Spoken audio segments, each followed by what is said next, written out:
Today, I want to talk about how you can use emotions within the context of an advanced conversational hypnosis session. So, let's say you've begun the session, you've asked, what's the problem? They tell you what it is that they've come to you for help with. And then, pretty soon, whether right away or after a couple rounds of questions, you begin to detect that there's a lot of emotion brewing. What can be very tempting to do is to try to think of what is a technique that I can use to do something with this emotion? Or what is it, if it's a negative emotion, you might be thinking, what kind of technique can I use to get rid of this emotion? But I think that's the exact wrong response. Within a hypnosis context, we're wanting to guide them to their unconscious. And what better way could there possibly be than if, in the context of the problem that they came to you about, the unconscious mind is yielding up for you different emotions?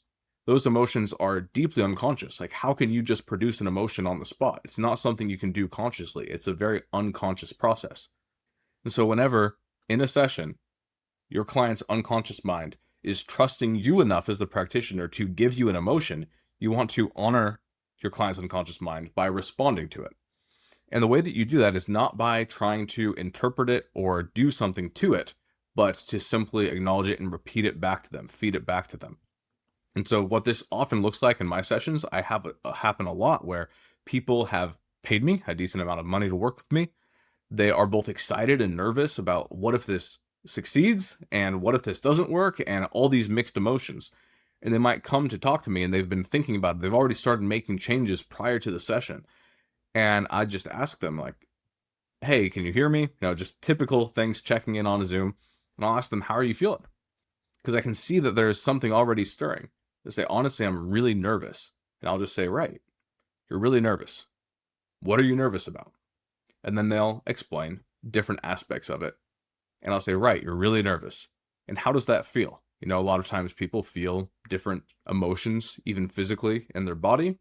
That might not be happening for you, but if it is, like, what's going on? How are you feeling nervous right now? And they might share that they're feeling this just tension in their chest. Then I'll say, right, you want to overcome this problem that you came to me for, and you're feeling nervous, and you feel this tension in your chest. And then I might ask, where exactly in your chest? Is it more on the left side? Is it more on the right side? Up, down?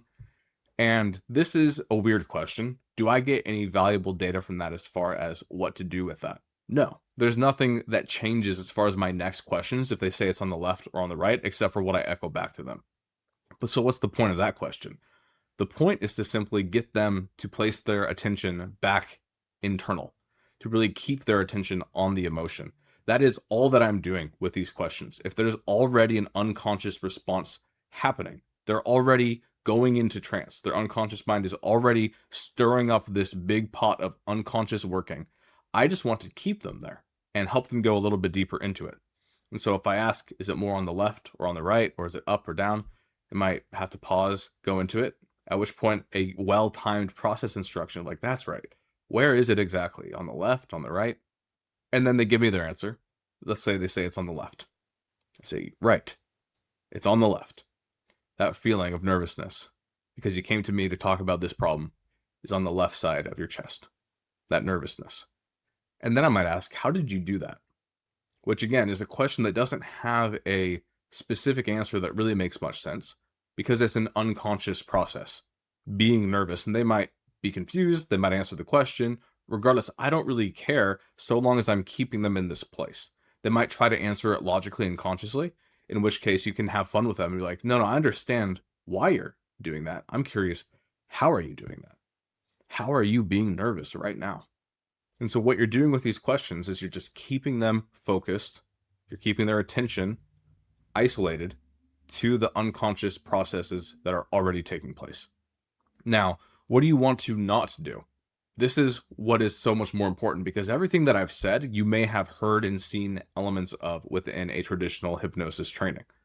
But this is what makes it advanced, is knowing what things not to do. Because it'd be very tempting at this point to say, in that nervousness in your chest, what color is it? Now I'm asking my client to do something, and what I'm asking it to do might be in conflict with what their unconscious mind wants to do. Maybe the unconscious mind just wants someone to validate it and to experience it. Maybe the unconscious mind does plan on giving it a color, but first it's going to give it a shape. I don't know. I have no way of knowing. I want to follow the lead of my client's unconscious mind, not tell it what to do. So don't give it a color. Don't tell them to move it.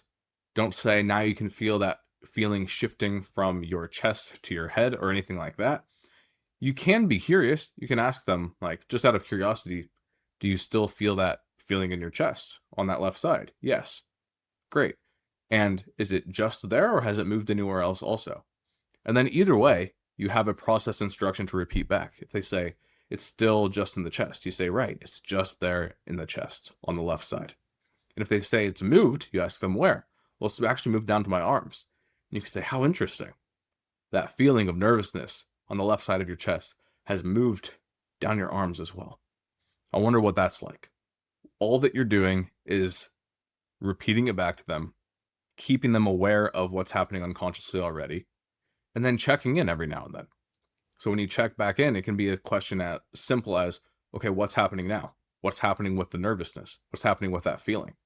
And then something that's really fun that I love to do is to utilize fractionation or even channel changing. So we'll be exploring what's happening physiologically and then also exploring the nature of the problem at the same time. So if they came to me because they are having trouble getting over an ex who was really nasty to them, really abusive, they got a divorce a few years ago, but there is something about them they just can't let go of that memory. There's like a trauma bond, so to speak. What I might do is ask them, like, all right, you're nervous, and like, what are you nervous about specifically?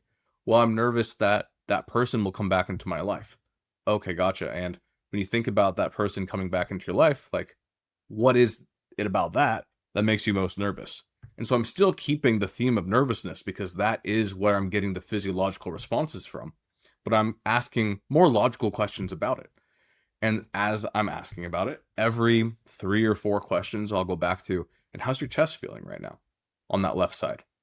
And so hopefully this gives you a picture. You know, this is so much easier to actually explain in an actual training context where you can see a client, you can see a practitioner, we're able to pause it in real time and demonstrate exactly what's going on.